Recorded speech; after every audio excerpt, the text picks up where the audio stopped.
7년 만에 마주한 병원 대기실. 그녀의 창백한 얼굴과 나를 알아보지 못하는 아이들. 성공의 대가로 잃어버린 것들이 이제야 보였습니다. 하지만 너무 늦은 걸까요? 사연 듣기 전 구독, 좋아요, 알림 설정은 사연을 듣는 분들에게 건강과 행복이 함께 찾아갑니다. 서울 강남의 밤하늘은 언제나 화려했습니다. 45층 집무실 창문 너머로 보이는 도시의 불빛들이 별처럼 반짝였죠. 도연은 손에 쥔 상장을 내려다봤습니다. 금박으로 인쇄된 글씨가 은은하게 빛났어요. 올해의 경영인상. 그가 15년 동안 꿈꿔온 순간이었습니다. 하지만 그의 손은 떨리고 있었어요. 책상 한쪽 구석에 놓인 은색 액자가 눈에 들어왔습니다. 유리가 금이 간 채로 검은 테이프로 묶여 있는 낡은 가족 사진이었죠. 사진 속 젊은 남자는 환하게 웃고 있었고 그의 옆에는 배가 불룩한 여자가 수줍게 미소 짓고 있었어요. 도연은 그 사진을 보며 길게 숨을 내쉬었습니다. 언제부터였을까요? 자신의 웃음이 이렇게 멀어진 게. 핸드폰이 윙윙 울렸습니다. 화면에는 비서 박선호의 이름이 떠 있었어요. 사장님, 축하드립니다. 로비에 화환이 20개 넘게 도착했습니다. 내일 아침 기자 간담회 준비는 다 되었고요. 수고했네. 도연의 목소리는 건조했습니다. 전화를 끊고 나서야 그는 자신이 얼마나 공허한 표정을 짓고 있는지 깨달았어요. 거울에 비친 자기 얼굴이 낯설게 느껴졌죠. 언제부터 이렇게 지쳐 보이는 사람이 되었을까요? 문득 기억이 떠올랐습니다. 7년 전 유진과 마지막으로 나눴던 대화였어요. 당신 일이 더 중요했죠, 결국. 유진의 목소리는 차갑게 가라앉아 있었습니다. 그녀의 눈가에는 보랏빛 다크서클이 내려앉아 있었고 어깨는 무거운 짐을 진 것처럼 축 처져 있었어요. 그때 도연은 변명조차 하지 못했죠. 회의 자료를 든 손이 그저 무겁게 축 늘어졌을 뿐이었습니다. 우린 내가 책임질게. 그가 겨우 내뱉은 말은 그것뿐이었어요. 하지만 그 약속은 지켜지지 않았죠. 아니, 지킬 수 없었습니다. 회사는 무너져가고 있었고 투자자들은 등을 돌리고 있었으니까요. 도연은 천천히 자리에서 일어나 창가로 걸어갔습니다. 아래쪽 거리에는 퇴근하는 사람들이 개미처럼 움직이고 있었어요. 모두 자기 집으로, 자기 가족에게로 돌아가는 사람들이었죠. 그는 문득 자신에게 돌아갈 집이 있는지 의문이 들었습니다. 아파트는 있었어요. 하지만 그곳은 그저 잠을 자는 공간일 뿐이었죠. 집무실 문이 열리며 박선호가 들어왔습니다. 사장님, 내일 아침 8시에 출발하셔야 합니다. 그리고 건강검진 예약 확인 문자가 왔는데요. 아, 그거. 도연은 고개를 끄덕였어요. 사실 건강검진은 한참 전에 예약했던 거였습니다. 임원들이 권했던 거죠. 40, 50대 남자는 정기적으로 검진을 받아야 한다고요. 그는 별 관심이 없었지만 어차피 시간을 때울 일도 없어서 승낙했었어요. 내일 오전 10시 삼성병원입니다. 알았네. 박선호가 나간 뒤 도연은 다시 책상으로 돌아왔습니다. 서랍을 열자 두툼한 서류 뭉치가 나왔어요. 합병 계약서였죠. 이것만 성사되면 회사 규모가 2배로 커집니다. 15년 동안 쌓아온 모든 것이 완성되는 순간이었어요. 하지만 도연의 눈은 서류가 아니라 그 아래 깔린 종이 한 장에 고정되어 있었습니다. 아이가 그린 그림이었어요. 크레파스로 삐뚤빼뚤 그려진 4명의 사람. 엄마, 아빠, 그리고 2 아이. 재민이가 4살 때 그려준 거였죠. 그림 한쪽 구석에는 아빠 사랑해라는 글씨가 삐뚤하게 적혀 있었습니다. 도연은 그림을 집어들었어요. 종이 가장자리가 누렇게 발해 있었죠. 벌써 7년이나 지난 거였습니다. 지금 재민이는 몇 살이지? 11살? 12살? 도연은 정확한 나이조차 가물가물했어요. 지아는 더 어렸는데 9살쯤 됐을까요? 그는 그림을 다시 서랍 깊숙이 밀어 넣었습니다. 보고 있으면 가슴이 답답해져서 견딜 수가 없었거든요. 핸드폰이 다시 울렸어요. 이번엔 경쟁사 대표였습니다. 축하하네, 한 사장. 이번 상은 자네가 받을 만했어. 고맙습니다. 도연은 기계적으로 대답했죠. 전화를 끊고 나니 또 다른 전화가 걸려왔어요. 투자자, 협력사 대표, 대학 동기. 축하 전화는 끝이 없었습니다. 하지만 그 누구도 그에게 진심으로 궁금한 건 묻지 않았어요. 요즘 어떻게 지내? 그 같은 질문은 없었죠. 모두가 사업 이야기만 했습니다. 11시가 넘어서야 도연은 집에 도착했습니다. 고급 아파트 현관문을 열자 냉기가 얼굴을 때렸어요. 난방을 켜지 않은 거실은 텅 비어 있었죠. 식탁 위에는 배달음식 용기 하나가 덩그러니 놓여 있었습니다. 며칠 전에 먹다 남긴 거였어요. 도연은 침대에 쓰러지듯 누웠습니다. 천장의 하얀 조명이 눈을 찔렀죠. 그는 눈을 감았어요. 어둠 속에서 유진의 얼굴이 떠올랐습니다. 지친 표정으로 아이들을 재우던 모습, 새벽같이 일어나 도시락을 싸던 모습, 그리고 이혼 서류에 서명하던 그날의 굳은 표정. 내일 병원에 가야 한다는 생각이 들었어요. 건강검진. 별것 아닌 일정이었죠. 하지만 왠지 모를 불안감이 가슴 한구석을 짓눌렀습니다.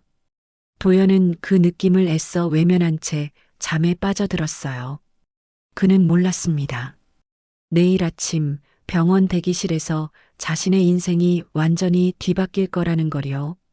새벽 5시 유진의 하루는 알람 소리와 함께 시작되었습니다.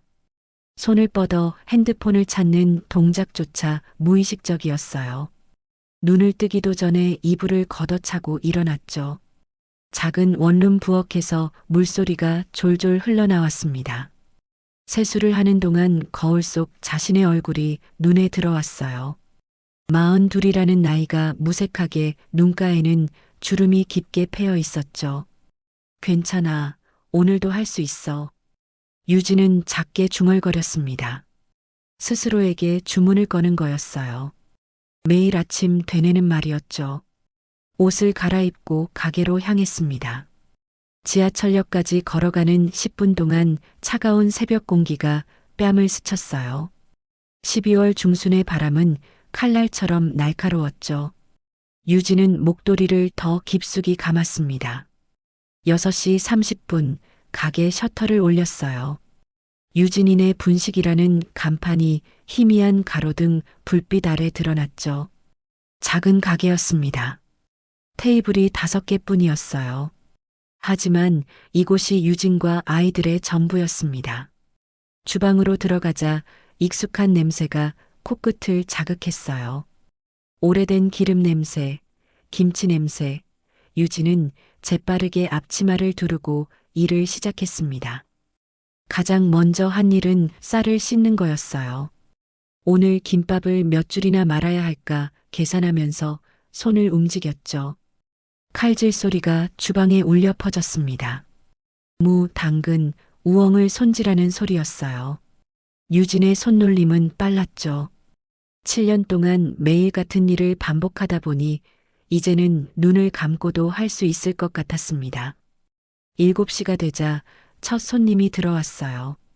사장님, 김밥 한 줄이랑 오뎅 국물 하나요. 단골 할아버지였습니다.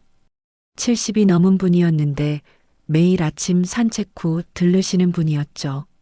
네, 금방 해드릴게요. 유진은 환하게 웃으며 대답했습니다. 손님 앞에서만큼은 지친 기색을 보이지 않으려 애썼어요. 김밥을 써는 칼질 소리가 경쾌하게 울렸죠. 요즘 애들은 잘 크나? 할아버지가 물었습니다. 네, 덕분에요. 잘 크고 있어요. 그래, 고생이 많네. 혼자 키우기 쉽지 않을 텐데. 유진은 미소로만 답했어요. 더 이상 말을 이어가고 싶지 않았거든요. 할아버지는 김밥을 받아들고 친절하게 고맙다는 인사를 남긴 채 나갔습니다. 8시, 유진은 잠시 가게를 비우고 집으로 돌아왔어요. 아이들을 깨워야 할 시간이었죠. 재민아, 지아야, 일어나. 방문을 열자 이불 속에서 두 아이가 꿈틀거렸습니다. 재민이는 눈을 비비며 일어났지만 지아는 아직 잠에 취해 있었어요. 엄마, 5분만 더. 안 돼, 학교 늦어. 일어나. 유진은 지아의 이불을 걷어내며 다독였습니다. 아이의 체온이 손바닥에 전해졌어요. 따뜻했죠. 유진은 잠시 멈춰서서 아이의 얼굴을 바라봤습니다. 자는 모습만큼은 천사 같았어요. 부엌에서 아침을 준비했습니다. 계란말이와 김 그리고 밥. 간단한 식사였지만 아이들에게는 최선이었어요. 재민이가 식탁에 앉았습니다. 엄마, 오늘 급식 별로래. 김밥 싸줄 수 있어? 그래, 알았어. 엄마가 싸줄게. 유진은 냉장고에서 어제 남은 재료를 꺼냈어요. 김밥을 마는 손길이 빨랐습니다. 오이, 당근, 햄을 넣고 돌돌 말았죠.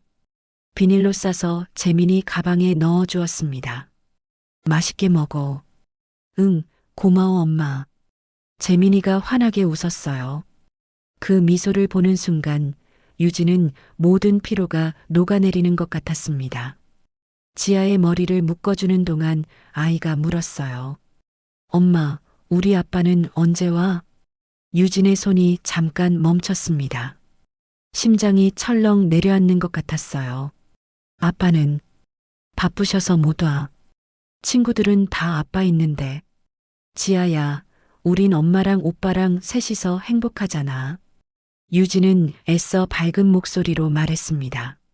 하지만 가슴 한구석이 무너지는 기분이었어요.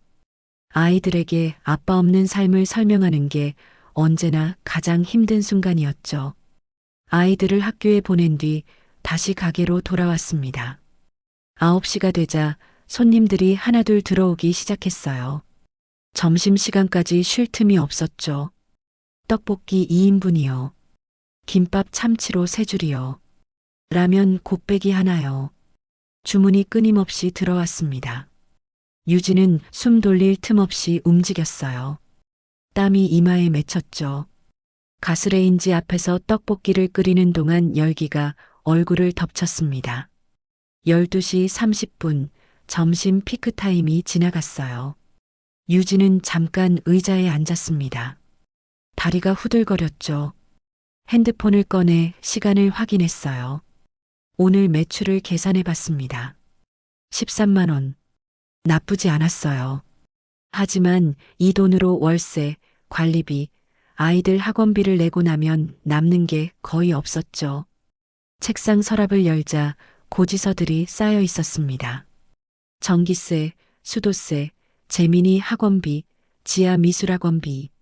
유진은 한숨을 쉬었어요. 어떻게든 되겠지. 스스로를 다독이는 말이었습니다. 오후 2시 이웃가게 주인 미라가 들어왔어요. 언니, 점심 먹었어? 아직? 그럴 줄 알았다. 내가 짜장면 시켰어. 같이 먹자. 미라는 유진의 유일한 친구였습니다. 옆 건물에서 옷가게를 운영하는 40대 초반의 여자였죠. 둘은 나란히 앉아 짜장면을 먹었어요. 언니, 요즘 안색이 안 좋아. 병원은 갔어? 괜찮아. 그냥 피곤한 것뿐이야. 유진은 대수롭지 않게 말했습니다. 사실 몇 주 전부터 몸이 이상했어요. 자꾸 어지럽고 가끔 가슴이 답답했죠.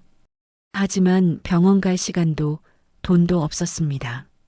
그래도 검진은 받아봐. 건강이 제일 중요한 거야. 미라의 목소리에는 걱정이 묻어났어요. 응, 알았어. 시간 나면 갈게. 유진은 고개를 끄덕였습니다. 하지만 마음속으로는 이번에도 미룰 거라는 걸 알고 있었어요. 오후 5시 아이들이 가게로 왔습니다. 학교가 끝나고 학원 가기 전에 들르는 거였죠. 엄마, 배고파? 지아가 가방을 내려놓으며 말했어요. 라면 끓여줄까? 응, 치즈라면. 유진은 아이들을 위해 라면을 끓였습니다. 후루룩 소리를 내며 먹는 아이들을 보니 가슴이 따뜻해졌어요. 이 순간만큼은 모든 게 괜찮은 것 같았습니다. 재민아, 학원 끝나고 바로 집에 와야 해. 알았지? 응, 알았어. 아이들을 학원에 보내고 나니 저녁 준비를 할 시간이었어요. 유진은 다시 주방으로 들어갔습니다. 파를 썰고 양파를 볶고 밀가루 반죽을 만들었죠. 저녁 장사를 위한 준비였어요. 8시 가게 문을 닫았습니다. 하루 매출을 정산하고 설거지를 하고 바닥을 닦았어요. 모든 일이 끝나고 나니 밤 9시가 넘어 있었죠. 집에 돌아오니 아이들은 벌써 잠들어 있었습니다. 유진은 조용히 방문을 열고 두 아이의 얼굴을 바라봤어요. 평화로운 얼굴이었습니다. 침대에 누우니 온몸이 욱신거렸어요. 특히 가슴 한가운데가 묵직하게 눌리는 것 같았죠. 유진은 그 통증을 무시하려 했습니다. 그냥 피곤해서 그런 거라고, 내일이면 괜찮아질 거라고 스스로를 다독였어요. 핸드폰을 켜니 문자 한 통이 와 있었습니다. 병원에서 온 문자였어요. 검진 예약이 내일 오전 10시로 확정되었습니다. 삼성병원 본관 2층으로 오시기 바랍니다. 유진은 문자를 보며 한숨을 쉬었습니다. 미라가 몇 번이나 권해서 예약한 검진이었어요. 사실 가고 싶지 않았죠.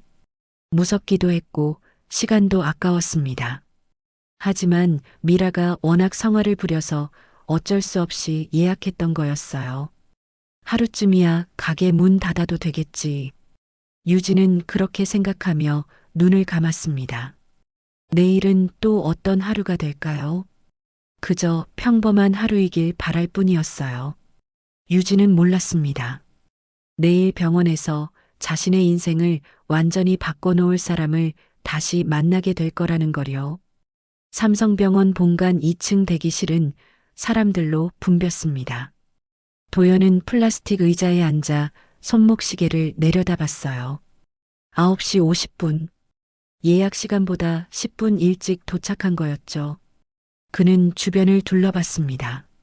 하얀 벽, 소독약 냄새, 어디선가 들려오는 안내방송 소리. 병원 특유의 냉랭한 분위기가 온몸을 감쌌어요. 328번 환자분, 3번 진료실로 들어오세요. 기계음 같은 안내방송이 울려 퍼졌습니다. 도연은 손에 쥔 접수증을 확인했어요. 405번. 아직 한참 남았죠. 옆 좌석에서는 노부부가 나란히 앉아 있었습니다. 할아버지가 할머니의 손을 꼭 잡고 있었어요. 도연은 그 모습을 보다가 시선을 돌렸습니다. 가슴 한구석이 쓰라렸거든요. 대기실 반대편에서 어린아이의 웃음소리가 들렸어요. 도연은 무심코 그쪽을 바라봤습니다. 그 순간 심장이 멈춘 것 같았어요. 유진이었습니다. 7년 만에 보는 그녀의 모습이었죠.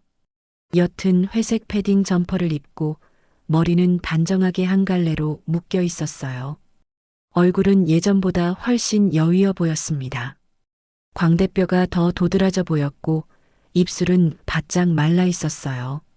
하지만 눈빛만큼은 여전히 단단했습니다. 그녀 옆에는 두 아이가 앉아 있었어요. 남자아이와 여자아이. 재민이와 지아. 도연의 가슴이 쿵쾅거리기 시작했습니다. 재민이는 이제 제법 컸더군요. 지아는 분홍색 가방을 무릎에 올려놓고 가만히 앉아 있었죠. 도연은 숨을 쉴 수가 없었습니다. 목구멍에 뭔가 걸린 것 같았어요. 손이 떨려서 무릎 위에 얹은 서류 봉투가 바닥으로 떨어졌죠. 탁! 소리가 대기실에 울렸습니다. 유진이 그쪽을 돌아봤어요. 두 사람의 시선이 공중에서 마주쳤습니다. 유진의 눈이 크게 떠졌어요. 입술이 살짝 벌어졌죠. 그녀도 도연을 알아본 거였습니다. 하지만 곧 표정이 굳어졌어요. 얼굴이 창백해지더니 시선을 황급히 돌렸죠. 도연은 일어서고 싶었습니다. 다가가서 뭐라도 말하고 싶었어요. 하지만 다리가 움직이지 않았어요. 마치 바닥에 뿌리를 내린 것처럼 몸이 굳어버렸죠. 뭐라고 해야 하지? 머릿속이 하얘졌습니다.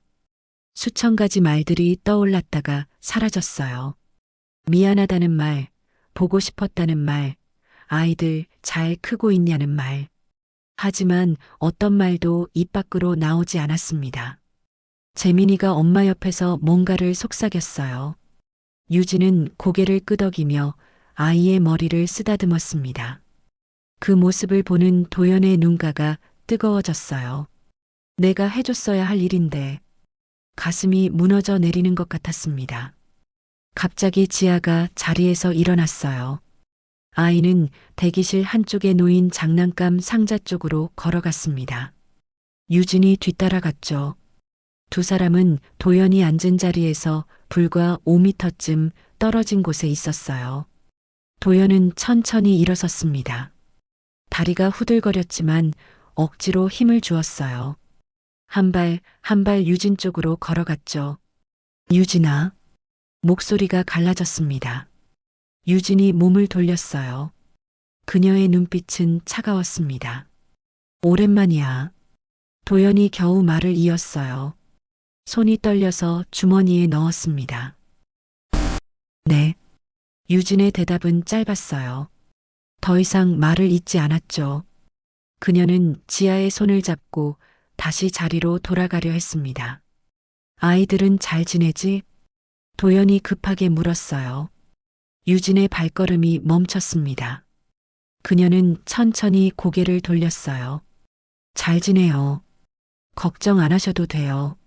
목소리에는 감정이 없었습니다. 마치 벽을 쌓은 것 같았어요. 도연은 더 이상 말을 잇지 못했습니다. 유진은 지아를 데리고 자리로 돌아갔어요. 재민이가 엄마를 올려다봤습니다. 엄마, 저 아저씨 누구야? 아이의 목소리가 도연의 귓가까지 들렸어요. 유진이 뭐라고 대답했는지는 들리지 않았습니다. 하지만 재민이가 도연을 힐끗 쳐다보는 게 보였죠. 도연은 비틀거리며 자리로 돌아왔습니다.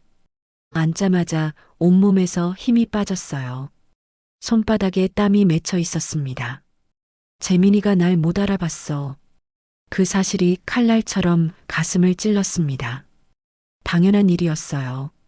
아이가 4살 때 떠났으니까요. 7년이라는 시간이 흘렀으니까요.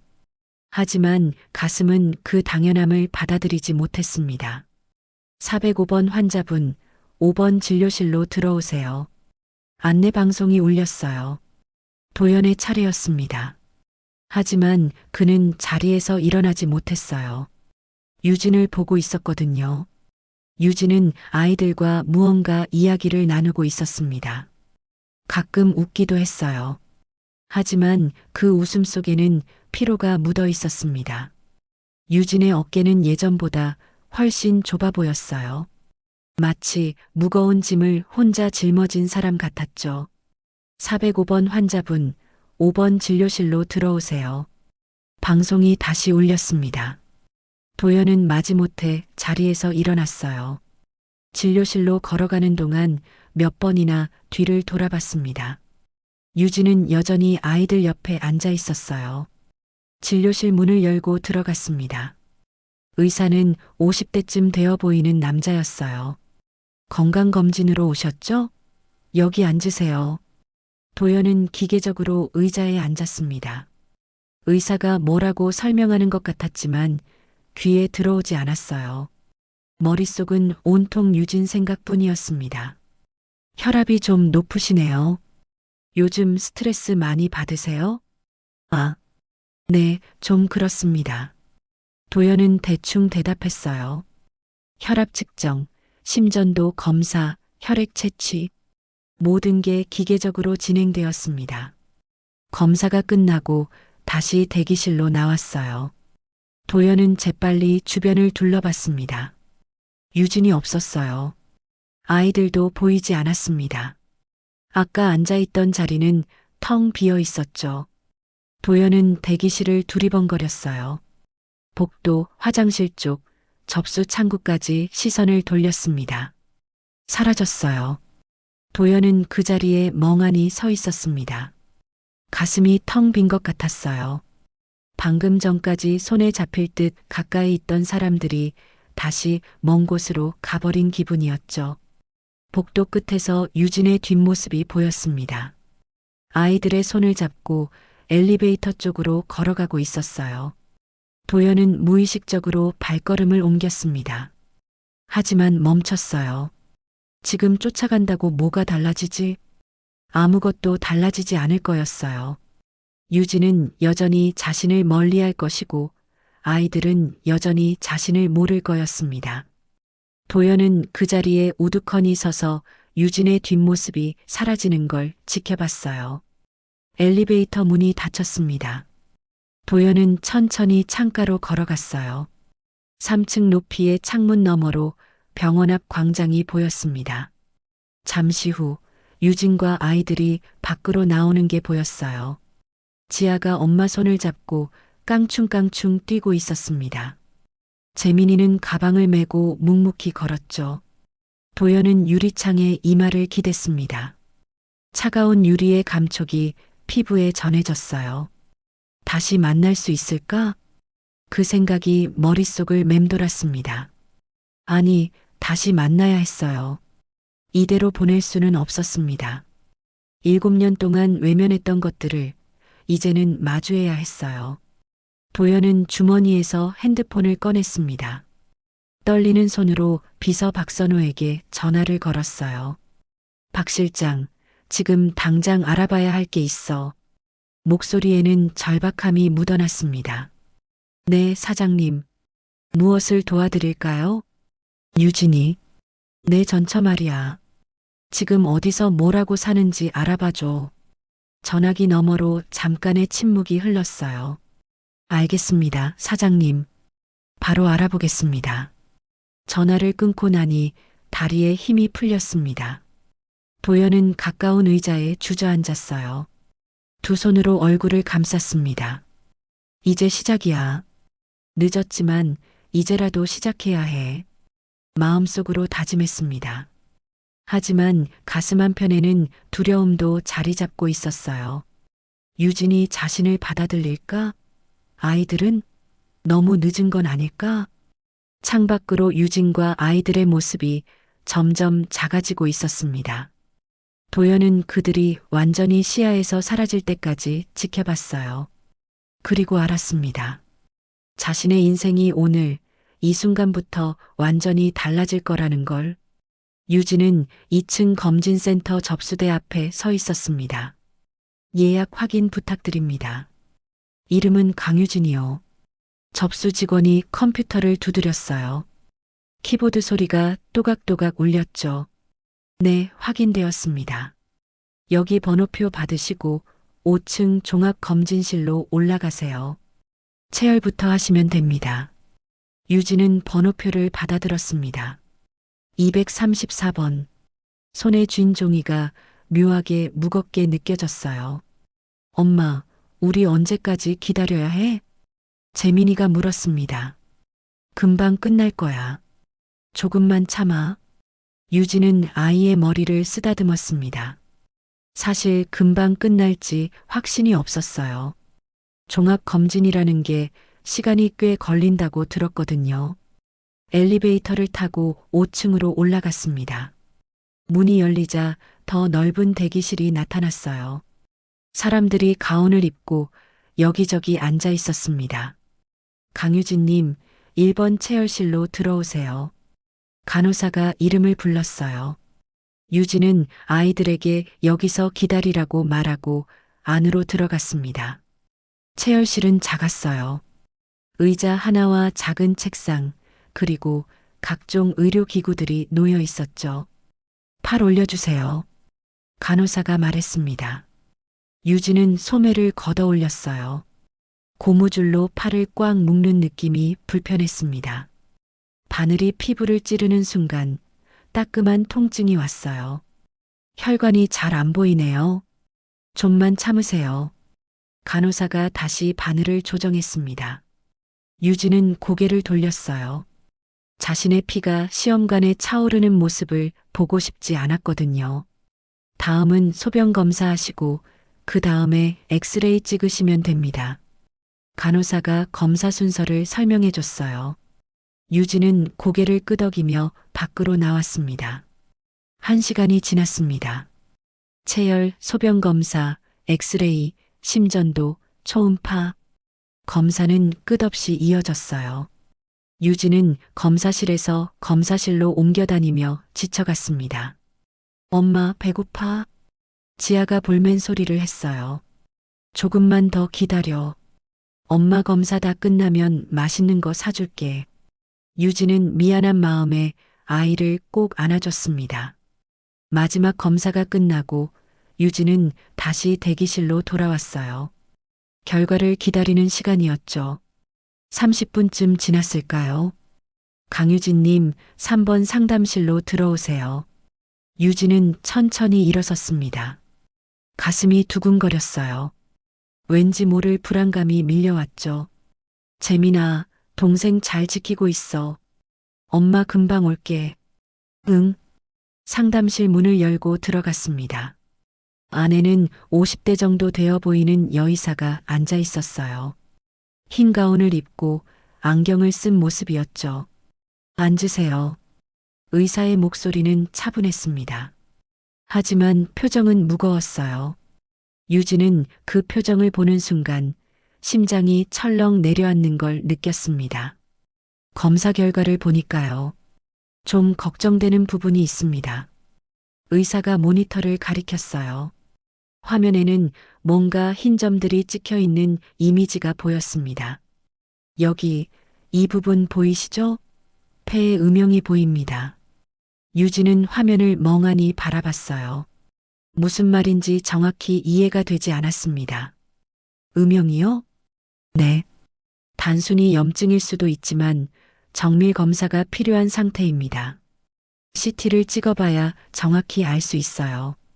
의사의 말이 계속 이어졌지만 유진의 귀에는 제대로 들어오지 않았어요. 머릿속이 하얘졌습니다. 그리고 혈액 검사 결과도 좀 이상합니다. 염증 수치가 상당히 높아요. 최근에 기침이나 가슴 통증 같은 증상은 없으셨나요? 아, 가끔 숨이 좀 차고 가슴이 답답한 적은 있었어요. 유진이 떨리는 목소리로 대답했습니다. 의사는 잠시 침묵했어요. 그리고 천천히 입을 열었습니다. 일단은 정밀 검사부터 받으셔야 합니다. 빠르면 빠를수록 좋아요. 다음 주까지 CT 예약을 잡아드릴 테니 꼭 오세요. 이게 심각한 건가요? 유진이 물었어요. 목소리가 떨렸습니다. 지금 단계에서는 확답을 드릴 수 없습니다. 하지만 방치하면 안 되는 상태예요. 의사의 말투는 조심스러웠지만 그 안에 담긴 무게가 유진을 짓눌렀습니다. 상담실을 나왔을 때 유진의 다리는 후들거렸어요. 복도 벽에 기대서야 겨우 중심을 잡을 수 있었습니다. 숨을 크게 들이마셨죠. 하지만 공기가 제대로 들어오지 않는 것 같았어요. 정밀검사, 폐의 음영, 머릿속에서 의사의 말이 맴돌았습니다. 엄마, 지아의 목소리가 들렸어요. 유진은 고개를 들었습니다. 아이들이 대기실에서 자신을 바라보고 있었어요. 유진은 억지로 웃음을 지었습니다. 다 끝났어. 이제 가자. 엄마, 괜찮아? 얼굴이 안 좋아 보여. 재민이가 걱정스러운 눈으로 물었어요. 괜찮아. 그냥 피곤해서 그래. 유진은 아이들의 손을 잡았습니다. 따뜻한 손의 감촉이 전해졌어요. 그 온기에 겨우 정신을 차릴 수 있었습니다. 병원을 나오는 길, 유진은 몇 번이나 뒤를 돌아봤어요. 저 건물 안에서 자신의 운명이 결정될 것 같은 기분이 들었죠. 밖은 추웠습니다. 차가운 바람이 얼굴을 때렸어요. 유진은 패딩 지퍼를 목까지 올렸습니다. 엄마, 우리 떡볶이 먹으러 가자. 지아가 졸랐어요. 그래, 가자. 유진은 아이들을 데리고 근처 분식집으로 향했습니다. 하지만 식욕이 없었어요. 아이들이 떡볶이를 먹는 모습을 멍하니 바라보기만 했죠. 핸드폰이 울렸습니다. 미라였어요. 언니, 검진 받았어? 어땠어? 응, 받았어. 유진의 대답은 힘이 없었습니다. 왜 무슨 일 있어? 목소리가 이상한데? 아니, 괜찮아. 그냥 좀 피곤해. 언니, 나한테 숨기지 마. 무슨 일이야? 미라의 목소리에는 걱정이 묻어났어요. 유진은 한숨을 쉬었습니다. 정밀 검사를 더 받아야 한대. 폐에 뭔가 보인대.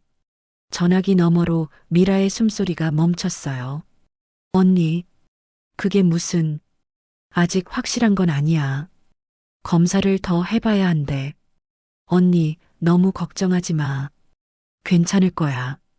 내가 옆에 있을게. 미라의 위로가 전화기를 통해 전해졌습니다.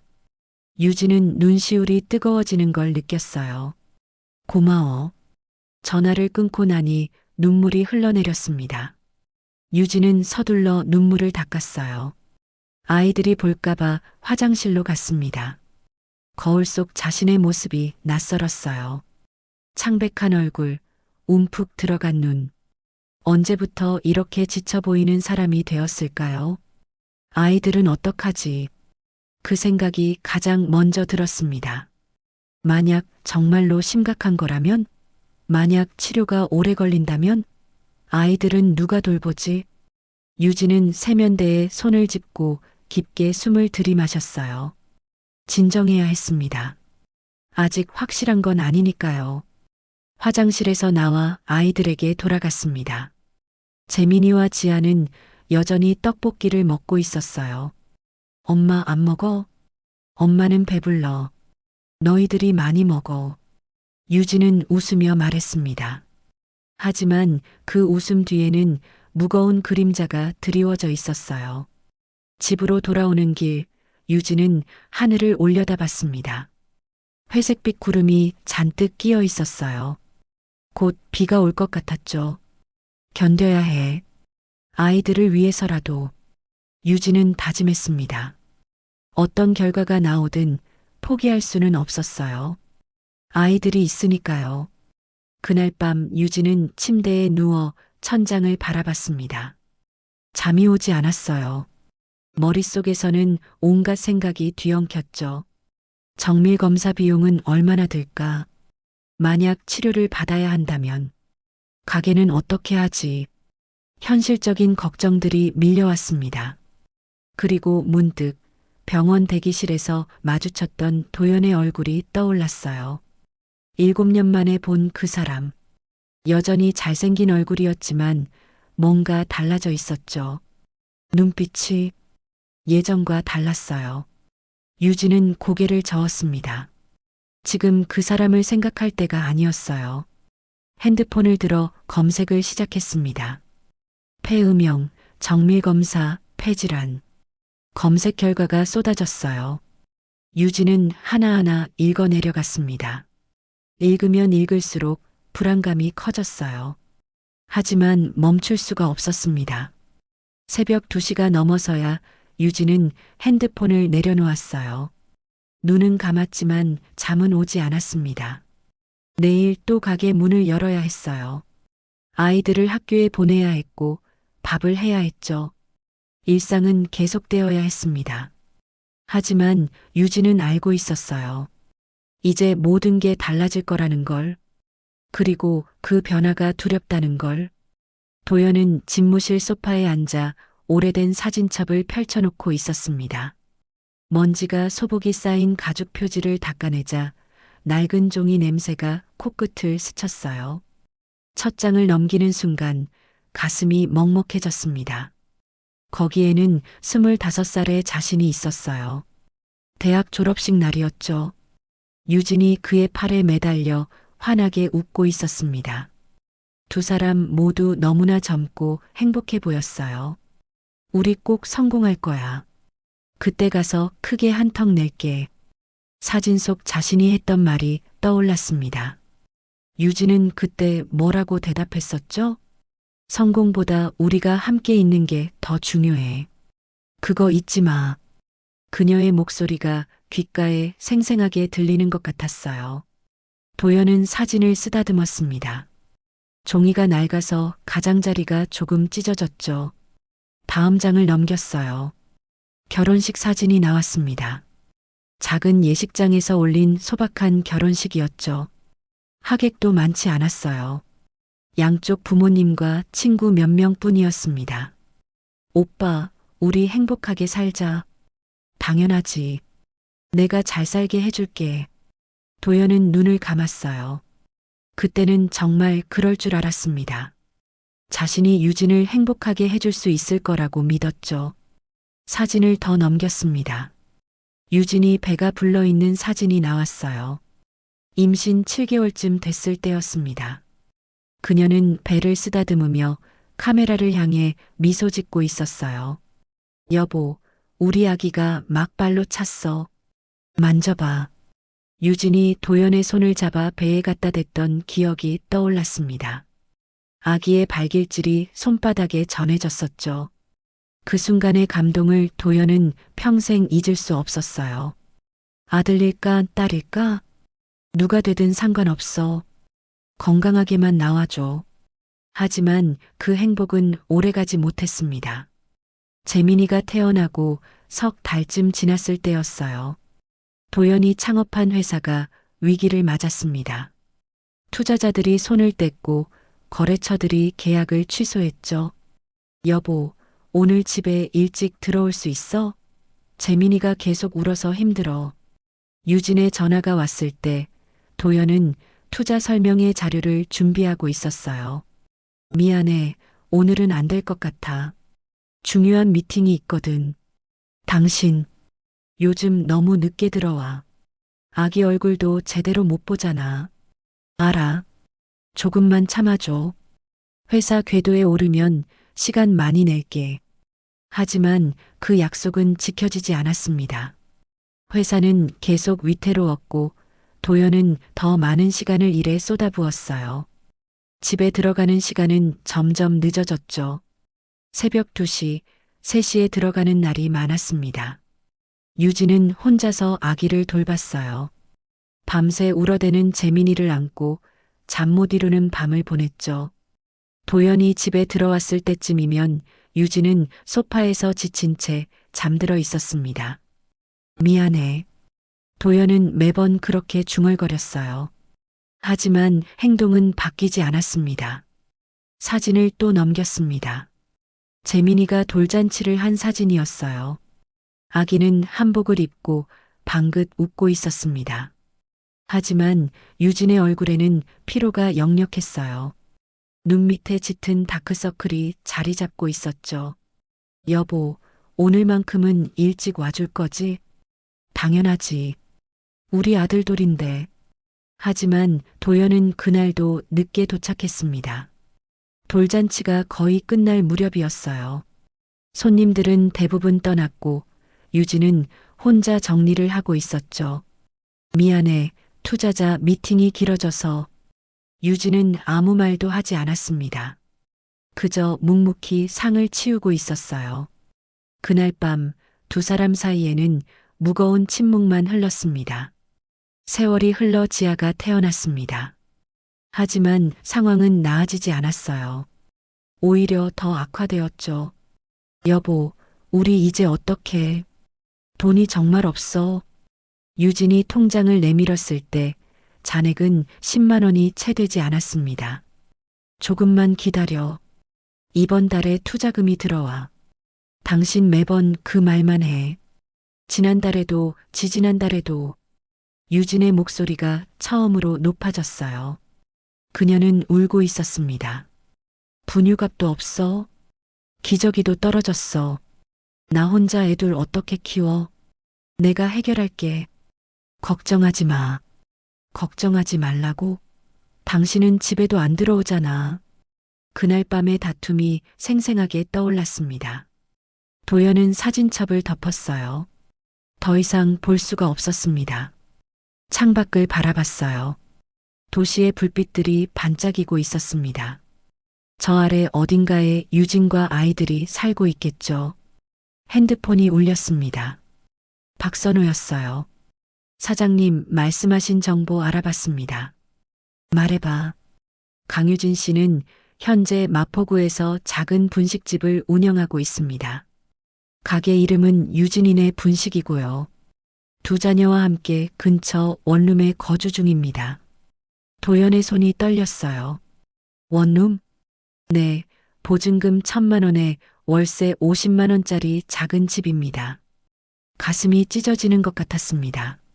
자신은 수십억짜리 아파트에 살고 있는데 유진과 아이들은 작은 원룸에서 살고 있다니. 그리고 사장님, 박선호의 목소리가 조심스러워졌어요. 강유진 씨가 최근 병원에서 정밀 검사를 받으라는 통보를 받았다고 합니다. 뭐? 도연이 벌떡 일어섰습니다. 정확한 병명은 아직 확인되지 않았지만 폐 쪽에 문제가 있다고 하네요. 전화기가 손에서 떨어질 뻔했어요. 도연은 간신히 붙잡았습니다. 알았네. 계속 알아봐줘. 전화를 끊고 나니 다리에 힘이 풀렸습니다.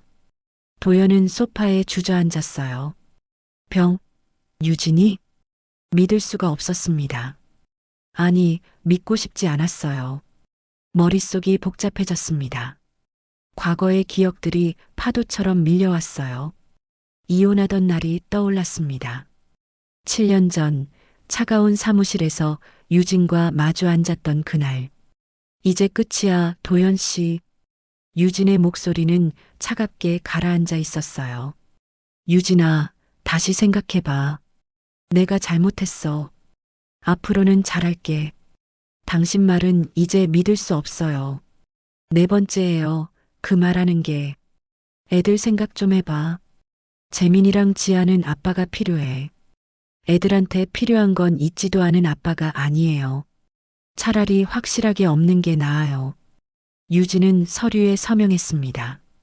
펜 끝이 종이를 긋는 소리가 도연의 귓가에 울렸어요. 애들 양육권은 내가 가질게요. 당신은 양육비만 보내주세요. 알았어. 도연도 서류에 서명했습니다. 그렇게 10년 조금 넘는 결혼 생활이 끝났어요. 잘 살아요, 도연 씨. 그게 유진이 남긴 마지막 말이었습니다. 하지만 도연은 이혼하고 너무 힘들어서 양육비도 제대로 입금을 하지 못했습니다. 아이들을 보러 가지도 유진에게 연락하지도 않았죠. 회사에만 몰두했습니다. 일이 전부였어요. 성공하면 돈을 많이 벌면 뭔가 채워질 거라고 생각했습니다. 하지만 아무것도 채워지지 않았어요. 고층 아파트를 사고 비싼 차를 사고 명품 시계를 차도 공허함은 그대로였습니다. 아니, 오히려 더 커졌어요. 밤마다 술을 마셨습니다. 혼자서 텅 빈 거실에서 취해서야 겨우 잠들 수 있었어요. 지인들은 재혼을 권했습니다. 한 사장, 좋은 사람 소개해 줄까? 젊고 예쁜 사람 많아. 아니야, 됐어. 도연은 매번 거절했어요. 왠지 모르게 다른 사람을 만날 생각이 들지 않았습니다.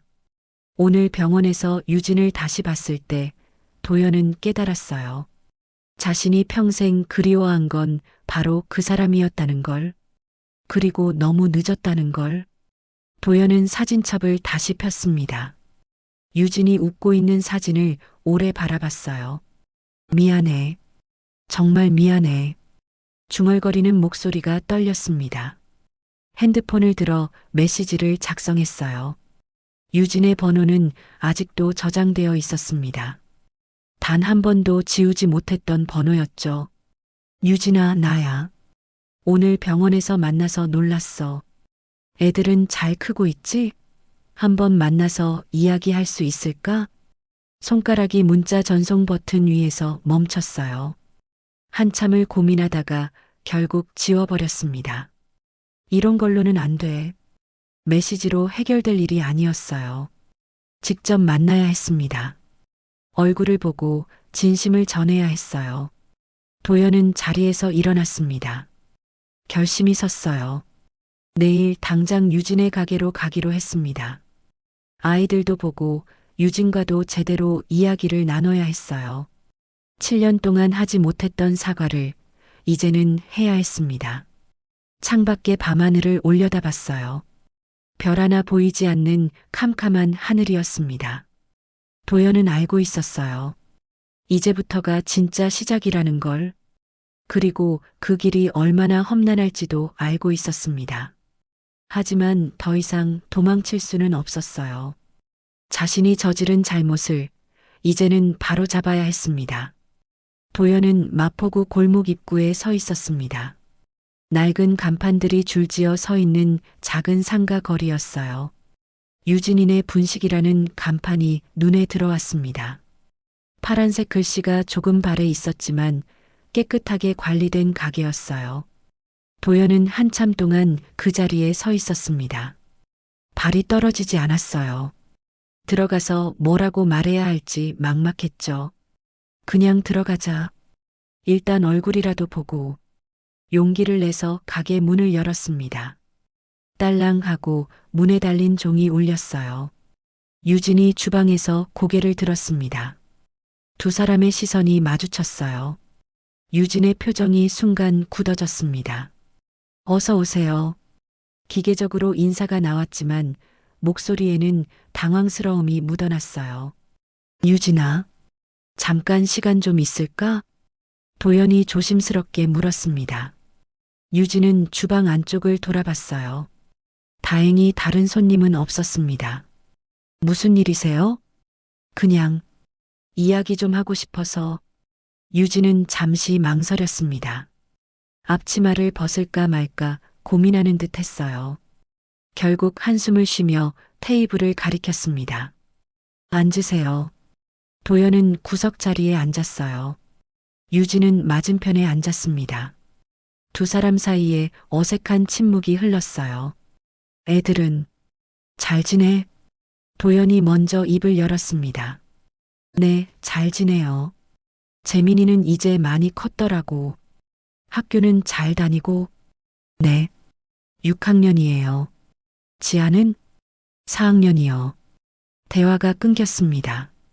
유진은 탁자 위에 물컵을 만지작거렸어요. 도연은 말을 이어가려 했지만 쉽지 않았습니다. 저 병원에서 검사 받았다면서. 도연이 조심스럽게 물었어요. 유진의 손이 멈췄습니다. 어떻게 아세요? 그냥 우연히 알게 됐어. 괜찮아? 유진의 눈빛이 차갑게 식었습니다. 제 일에 신경 쓰지 않으셔도 돼요. 하지만 도연 씨, 우리 이제 남이잖아요. 7년 동안 연락 한 번 없으시더니 갑자기 왜 이러세요? 목소리에 날이 서 있었어요. 도연은 할 말을 잃었습니다. 미안해. 정말 미안해. 사과는 필요 없어요. 그냥 가주세요. 유진이 자리에서 일어났어요. 도연도 황급히 일어섰습니다. 유진아, 제발 한 번만 기회를 줘. 애들이라도 보고 싶어. 애들한테는 아빠가 없어요. 지금도 앞으로도요. 그래도 가주세요. 손님도 올 시간이에요. 유진의 태도는 단호했습니다.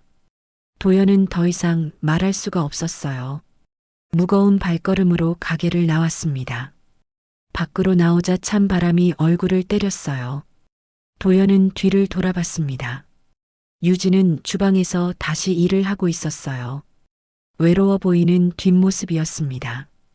그날 저녁 도연은 회사 이사회에 참석했어요. 합병권에 대한 최종 회의였습니다. 한 사장님, 계약서에 서명만 하시면 됩니다. 변호사가 서류를 내밀었어요. 하지만 도연의 머릿속은 온통 유진 생각뿐이었습니다. 사장님? 아, 네. 잠깐만요. 도연은 펜을 들었지만 서명을 하지 못했어요. 손이 떨렸습니다. 회의실에 있던 이사들이 수군거리기 시작했어요. 한 사장, 무슨 문제라도 있습니까? 아닙니다. 잠깐 생각 좀 하겠습니다. 도연은 자리에서 일어났습니다. 회의실 밖으로 나와 복도를 걸었어요. 창밖으로 도시의 야경이 보였습니다. 핸드폰이 울렸어요. 박선호였습니다.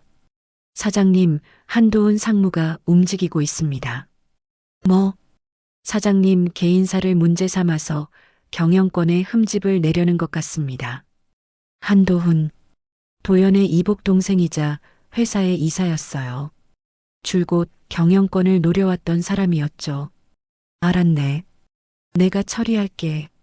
전화를 끊고 나니 머리가 복잡해졌습니다. 회사 일, 가족 문제, 모든 게 한꺼번에 밀려왔어요. 다음 날 아침, 도연은 재민이가 다니는 초등학교 앞에 서 있었습니다. 등교 시간이었어요. 아이들이 3, 3, 5 학교로 들어가고 있었습니다. 도연은 인파 속에서 재민이를 찾았어요. 저 멀리 재민이가 보였습니다. 검은색 가방을 메고 친구들과 이야기하며 걷고 있었어요. 키가 많이 컸더군요. 이제 도연의 가슴께까지 올 것 같았습니다. 도연은 재민이를 따라 천천히 걸었어요. 아이의 걸음걸이, 친구들과 웃는 모습, 모든 게 소중하게 느껴졌습니다. 재민이가 학교 안으로 들어갔어요. 도연은 교문 앞에 서서 한참을 바라봤습니다. 내가 놓친 세월이 너무 많아. 가슴이 먹먹했습니다. 그날 오후 도연은 작은 선물 상자를 들고 다시 유진의 가게로 갔어요. 상자 안에는 새 필통과 공책이 들어 있었습니다. 유진아, 이거 재민이 줄 수 있을까? 유진은 선물 상자를 보더니 고개를 저었습니다. 필요 없어요. 그런 거로 애들 마음 살 생각하지 마세요. 그게 아니라, 도연 씨, 진짜 가주세요. 이러시면 저 힘들어요. 유진의 목소리가 떨렸어요. 눈가가 붉어져 있었습니다. 애들은 지금도 잘 자라고 있어요. 아빠 없이도 괜찮아요. 그러니까 제발, 제발 나타나지 마세요. 마지막 말은 거의 울음 섞인 목소리였어요. 도연은 가슴이 무너지는 것 같았습니다. 유진아, 가요. 유진이 등을 돌렸습니다. 어깨가 미세하게 떨리고 있었어요. 도연은 선물 상자를 카운터에 놓고 가게를 나왔어요.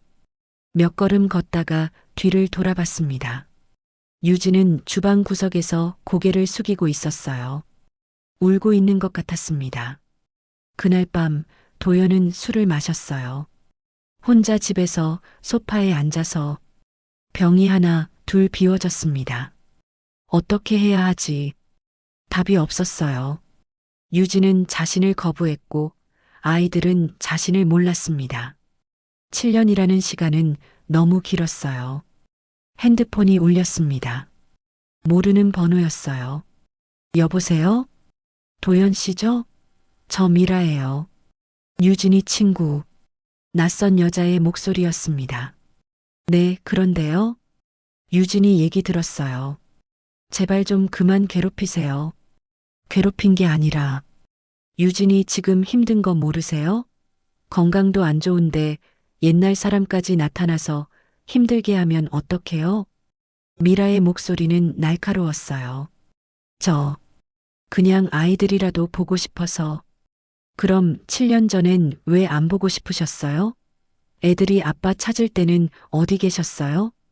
할 말이 없었습니다. 미라의 말이 모두 옳았어요. 유진이는 당신 없이도 잘 살고 있어요. 그러니까 제발, 제발 내버려 두세요. 전화가 끊겼습니다. 도연은 핸드폰을 내려놓고 고개를 떨구었어요. 내가 정말 이러면 안 되는 건가? 회의가 들었습니다. 하지만 포기할 수는 없었어요. 아직 시작도 안 했는데 포기하면 안 됐습니다. 이틀 후 도연은 재민이 학교 앞 문구점에 들렀어요. 주인 아주머니에게 부탁했습니다. 이 공책이랑 펜 세트요. 강재민이라는 학생한테 전해주실 수 있을까요? 익명으로요. 누가 보내는 건데요? 그냥 아는 사람이요. 도연은 돈을 내고 가게를 나왔습니다. 며칠 뒤 도연은 다시 학교 앞에 갔어요. 학교 시간이었습니다. 재민이가 친구들과 나오는 게 보였어요. 아이는 새 공책을 들고 신나게 이야기하고 있었습니다. 도연은 멀리서 그 모습을 지켜봤어요. 가슴이 따뜻해졌습니다. 조금씩 천천히 다가가자 마음속으로 다짐했습니다. 그날 저녁 회사에서 긴급회의가 소집되었어요. 한도훈이 이사회에서 도연의 경영 능력을 문제 삼았습니다. 최근 도 사장의 업무 태도가 불성실합니다. 중요한 계약건도 미루고 있고요. 이사들이 웅성거렸어요. 그건 도연이 변명하려 했지만 한도훈이 말을 끊었습니다. 회사보다 개인사에 더 신경 쓰시는 것 같은데 이래서야 경영을 맡기기 어렵습니다. 회의는 험악한 분위기로 흘러갔어요. 도연은 자리에 앉아 이사들의 비난을 듣고 있었습니다. 회의가 끝나고 박선호가 조심스럽게 말했어요. 사장님, 이러시면 정말 위험합니다. 한 상무가 지분을 모으고 있어요. 알아. 그럼. 선호 씨, 나 결정했어. 도연의 눈빛이 달라졌습니다. 회사도 중요하지만 지금은 가족이 더 중요해. 내가 잃어버린 것들을 되찾아야겠어. 박선우는 놀란 표정으로 도연을 바라봤어요. 진심이십니까? 응. 너무 늦기 전에. 바로 잡아야 해. 도연은 창밖을 바라봤습니다. 저 멀리 유진과 아이들이 있는 방향을 응시했어요. 이제 선택의 순간이 다가오고 있었습니다. 도연은 비서실에 박선우를 불러들였습니다. 선호 씨, 내 스케줄 전부 재조정해줘. 네. 사장님 무슨. 오후 5시 이후 일정은 모두 취소해. 주말 골프 약속도 다 빼고. 박선우는 놀란 표정으로 도연을 바라봤어요. 하지만 사장님, 이번 주 토요일 투자자 미팅이 있습니다. 100억 규모 건인데. 미안하지만 다른 날로 미뤄줘. 토요일은 내가 갈 곳이 있어. 어디? 가시는데요? 도연은 잠시 망설이다가 말했습니다. 아들 학교 운동회에 가려고. 박선호의 눈이 커졌어요. 도연이 가족 이야기를 하는 건 처음이었거든요. 알겠습니다, 사장님. 바로 조정하겠습니다. 박선호가 나간 뒤 도연은 책상 서랍을 열었어요. 재민이 학교에서 보낸 가정통신문이 들어 있었습니다. 학교 홈페이지에서 몰래 다운받은 거였죠. 학부모 운동회 안내. 일시 이번 주 토요일 오전 10시. 도연은 그 종이를 조심스럽게 접어서 지갑에 넣었어요. 다음 날 도연은 은행에 들렀습니다. 창구 직원에게 말했어요. 계좌이체 하려고요. 매월 자동이체로 설정해 주세요. 얼마를 이체하시겠습니까? 200만 원이요. 이 계좌로요. 유진의 계좌번호를 적어 건넸습니다. 직원이 확인하더니 물었어요. 명의가 강유진으로 되어 있는데 맞으신가요? 네, 맞아요. 관계가 어떻게 되시는지. 전처입니다. 직원은 더 이상 묻지 않았어요. 서류를 작성하고 도장을 찍었습니다. 이것만으로는 부족해. 하지만 일단은 이렇게라도. 도연은 은행을 나서며 생각했습니다. 그날 오후 회사에 급한 전화가 걸려왔어요. 한도훈이었습니다. 형님, 잠깐 만나서 이야기 좀 합시다. 무슨 일인데? 전화로는 어렵고요. 사무실로 올라가겠습니다. 10분 후 한도훈이 도연의 집무실로 들어왔어요. 40살의 날카로운 인상을 가진 남자였습니다.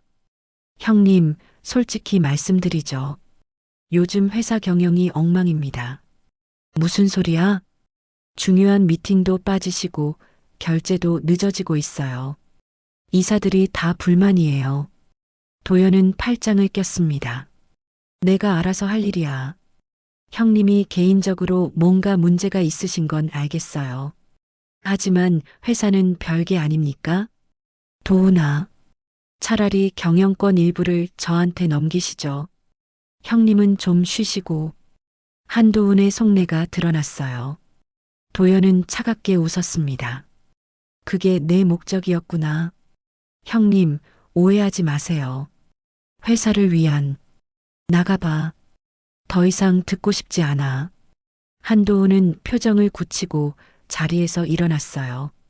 후회하실 겁니다, 형님. 문이 쾅 닫혔습니다. 도연은 한숨을 쉬었어요. 이 상황에서 회사까지 흔들리면 불안감이 밀려왔습니다. 하지만 도연은 고개를 저었어요. 지금 중요한 건 회사가 아니었습니다. 그날 저녁 도연은 유진의 가게 근처 카페에 앉아 있었어요. 창문 너머로 가게가 보였습니다. 유진이 손님을 응대하는 모습이 보였어요. 8시쯤 재민이와 지아가 가게로 왔습니다. 학원이 끝난 모양이었어요. 아이들은 엄마 옆에 앉아서 간식을 먹었습니다. 도연은 그 모습을 멀리서 지켜봤어요. 가슴이 먹먹했습니다. 저렇게 평범한 일상인데 나는 왜 함께하지 못했을까? 후회가 밀려왔어요. 9시 유진이 가게 문을 닫았습니다. 아이들을 데리고 집으로 향했어요. 도연은 멀찍이 떨어져서 따라갔습니다. 낡은 빌라 2층이었어요. 외벽은 군데군데 금이 가 있었고 계단은 삐걱거렸습니다. 여기서 살고 있었구나. 도연의 가슴이 무너지는 것 같았어요. 토요일 아침이 밝았습니다. 도연은 평소와 다르게 캐주얼한 옷을 입었어요. 청바지에 니트, 그리고 운동화. 거울을 보니 낯선 모습이었습니다. 학교 운동장에는 벌써 많은 학부모들이 모여 있었어요. 텐트가 쳐져 있고 아이들은 체육복을 입고 뛰어다니고 있었습니다. 도연은 운동장 한쪽 구석에 섰어요. 재민이를 찾았습니다. 저기 있었어요. 백팀 조끼를 입고 친구들과 준비 운동을 하고 있었습니다. 도연의 눈가에 미소가 번졌어요. 학부모 이어달리기 참가하실 분 계세요? 방송이 울렸습니다. 도연은 망설였어요. 참가하고 싶었지만 유진이 있을 수도 있었습니다. 주변을 둘러봤어요.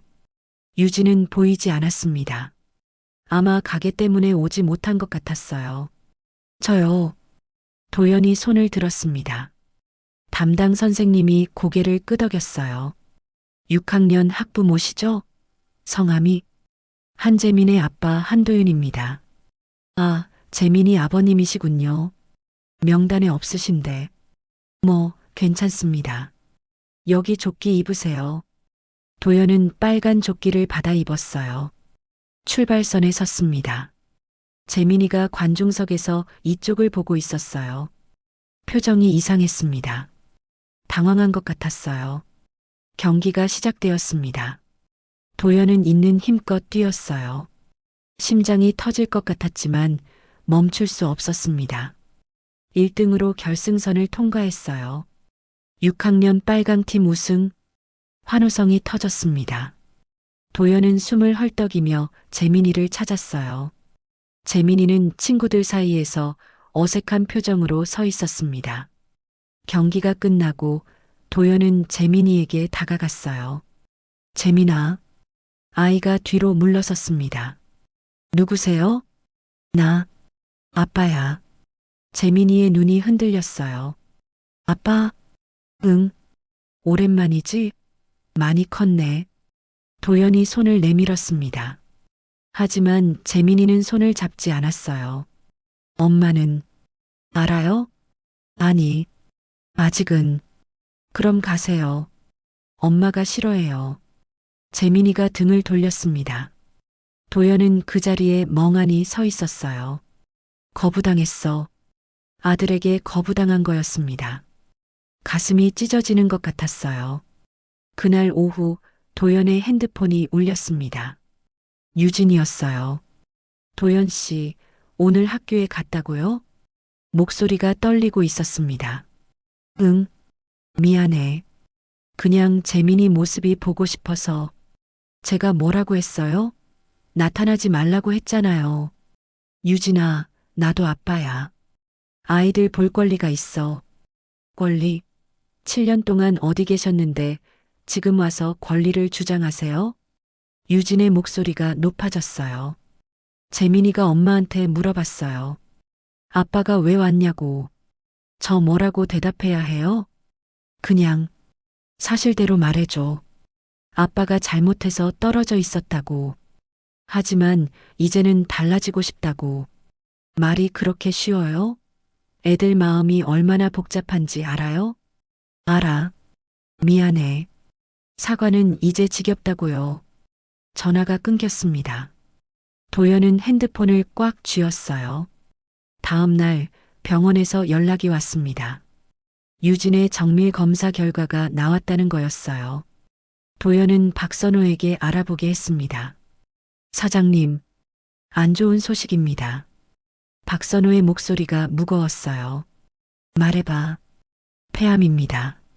그것도 3기예요. 도연의 세상이 무너지는 것 같았습니다. 뭐라고? 치료는 가능하다고 합니다. 하지만 시간이 많지 않고 비용도 상당하다고. 도연은 자리에 주저앉았어요.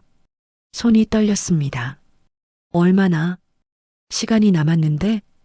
정확하지는 않지만 제대로 치료받으면 5년 정도는 가능하다고 합니다. 5년. 너무 짧은 시간이었어요.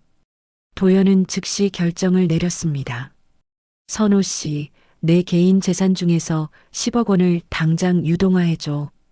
그리고 국내 최고 폐암 전문에 찾아봐. 네. 사장님, 그건 지금 당장. 도연의 목소리가 떨렸습니다. 그날 밤 도연은 유진에게 장문의 메시지를 보냈어요. 유진아, 나야. 당신 병 얘기 들었어. 제발 기회를 줘. 내가 치료를 잘 받을 수 있게 하고 싶어. 돈 걱정은 하지 마. 내가 다 부담할게.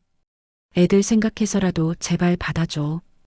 이건 아빠로서가 아니라 사람으로서 당연히 해야 할 일이야. 답장 기다릴게. 하지만 답장은 오지 않았습니다. 이틀이 지났어요. 도연은 매일 유진의 가게 앞을 맴돌았습니다. 하지만 들어갈 용기가 나지 않았어요. 회사에서는 한도훈이 본격적으로 움직이기 시작했습니다. 이사회에서 도연의 경영권을 제한하자는 안건을 올렸어요. 한 사장의 최근 행보는 회사에 해가 됩니다. 임시로 직무 정지를 시키고 반대합니다. 도연이 자리에서 일어났어요. 나는 여전히 이 회사의 최대 주주이고 대표입니다. 누구도 내 권한을 제한할 수 없어요.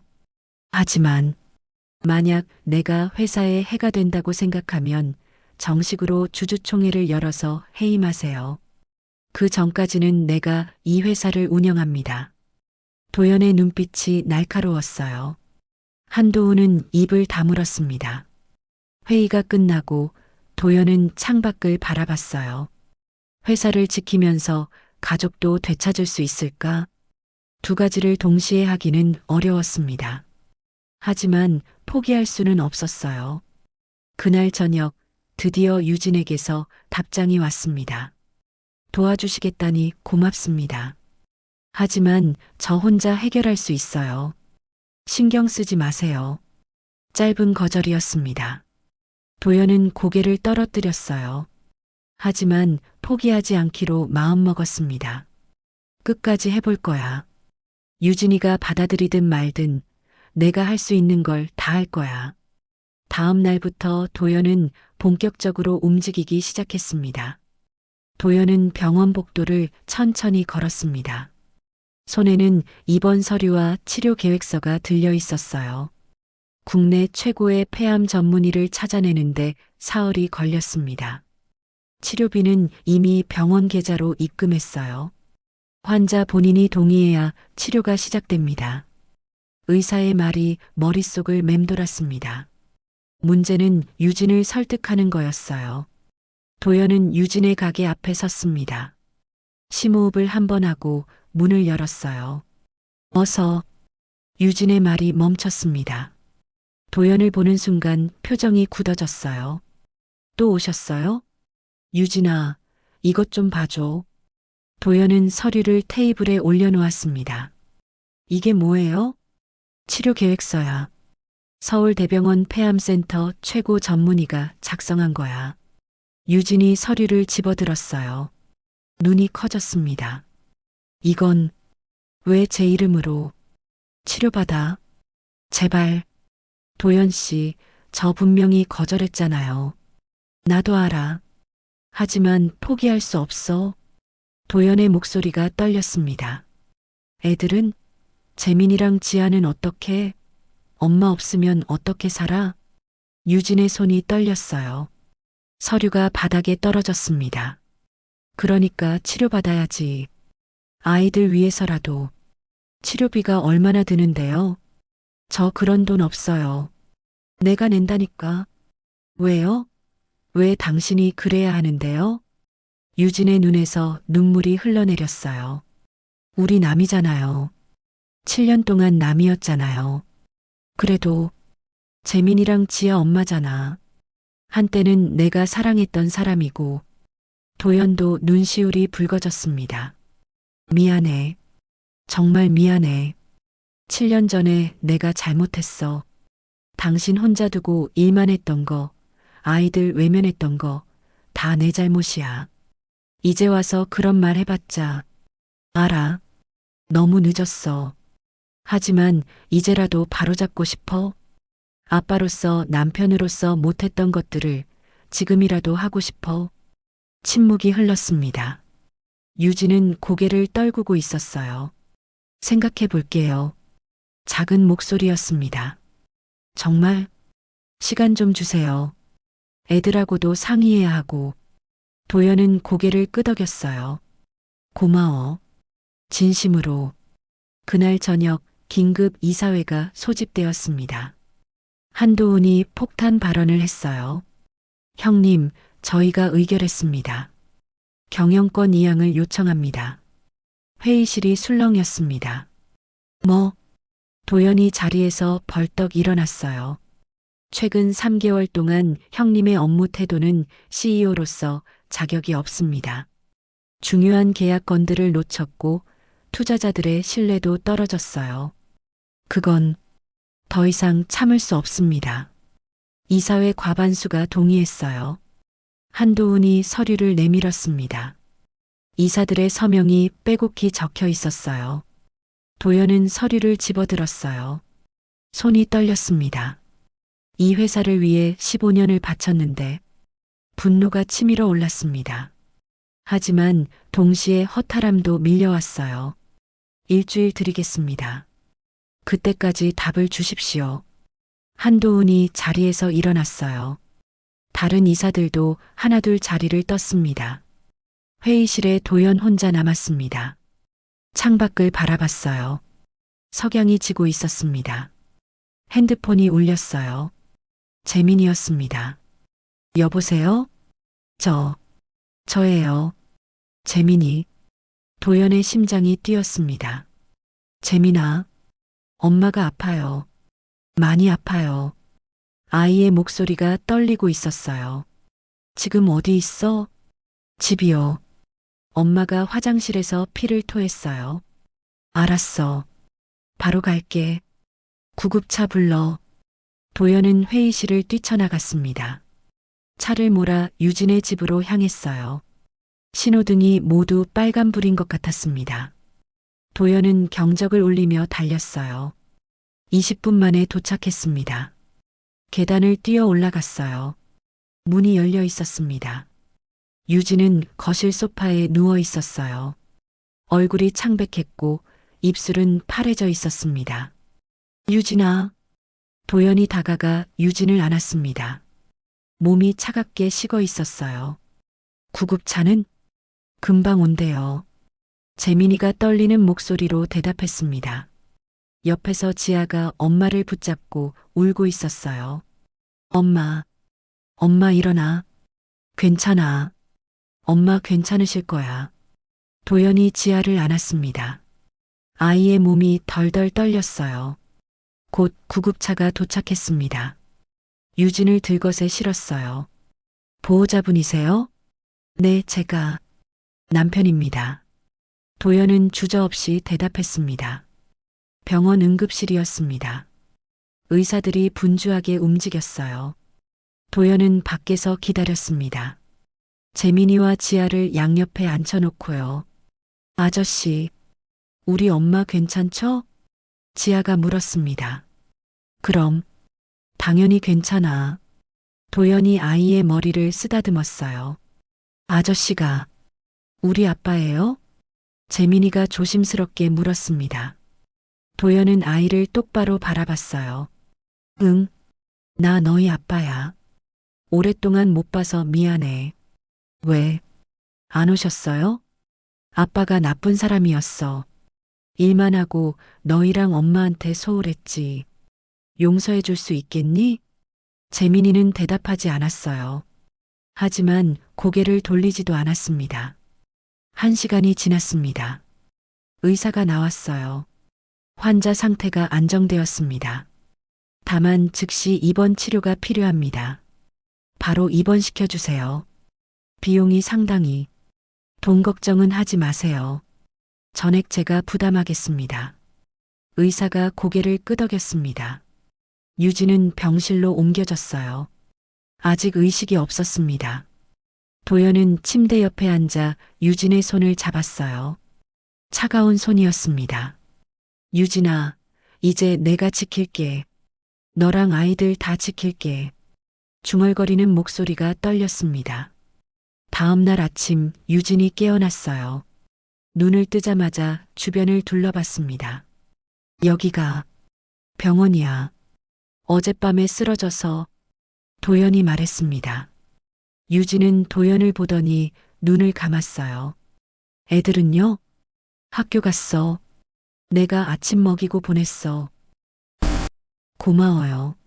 작은 목소리였습니다. 유진아, 이제 치료받아. 제발. 유진은 천장을 바라봤어요. 눈에서 눈물이 흘러내렸습니다. 알았어요. 받을게요.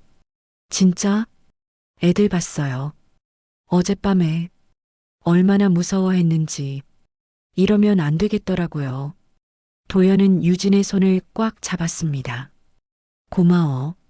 정말 고마워. 그날 오후 도연은 회사로 전화를 걸었어요.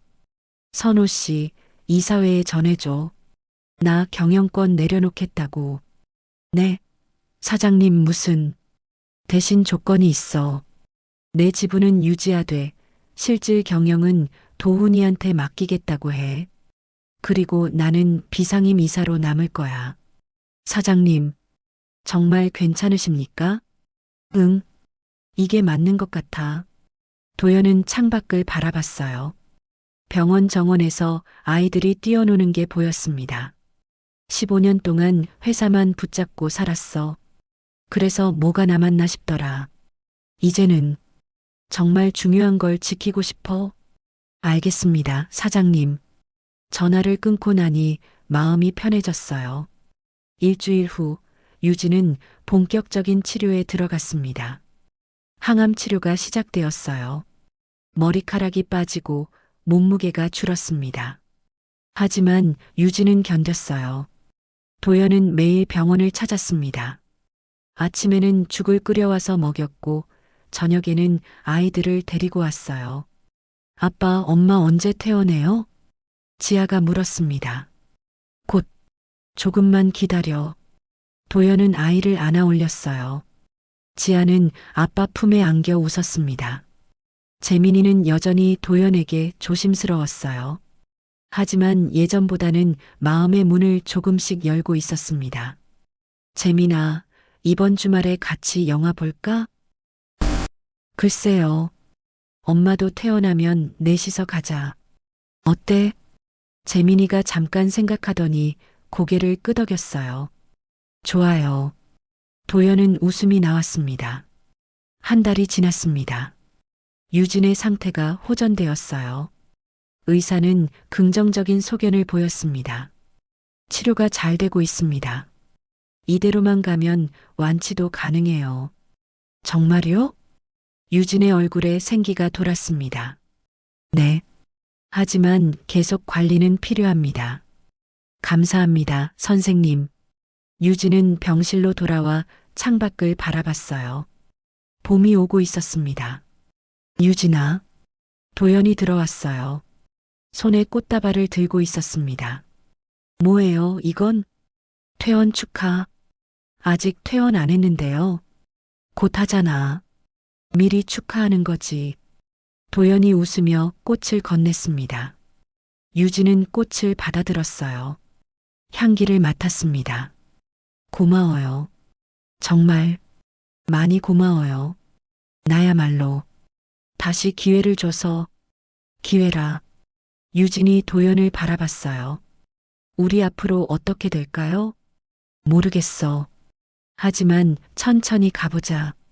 억지로 예전으로 돌아가려고 하지 말고 새로 시작하는 거야. 새로 시작? 유진이 중얼거렸습니다. 응. 처음부터 다시. 우리 그럴 수 있겠지?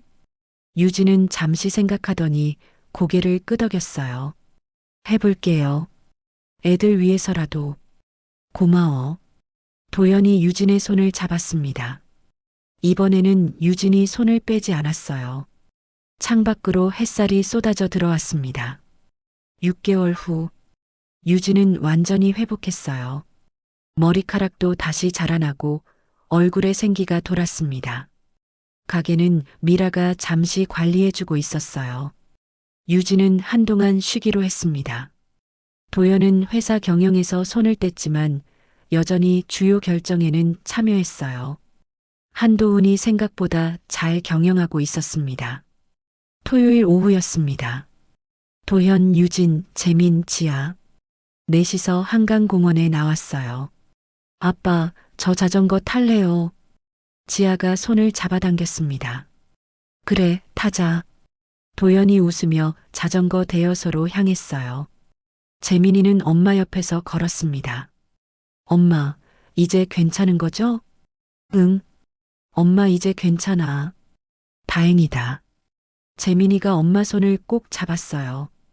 유진은 도연을 바라봤습니다. 도연은 지아를 자전거에 태우고 있었어요. 아이의 웃음소리가 바람에 실려왔습니다. 이게 가족이구나. 유진은 생각했어요. 완벽하지 않았습니다. 여전히 어색한 부분도 있었고 과거의 상처도 남아 있었어요. 하지만 괜찮았습니다. 시간이 지나면 나아질 거였어요. 천천히 함께. 도연이 돌아와 유진 옆에 섰습니다. 뭐 생각해? 그냥 우리 응. 이렇게 함께 있는 게 좋네요. 도연이 미소 지었어요. 나도. 두 사람은 아이들을 바라봤습니다. 재민이와 지아가 자전거를 타고 웃고 있었어요. 햇살이 따스했습니다. 새로운 시작이었어요. 그리고 이번에는 제대로 해낼 수 있을 것 같았습니다. 함께라면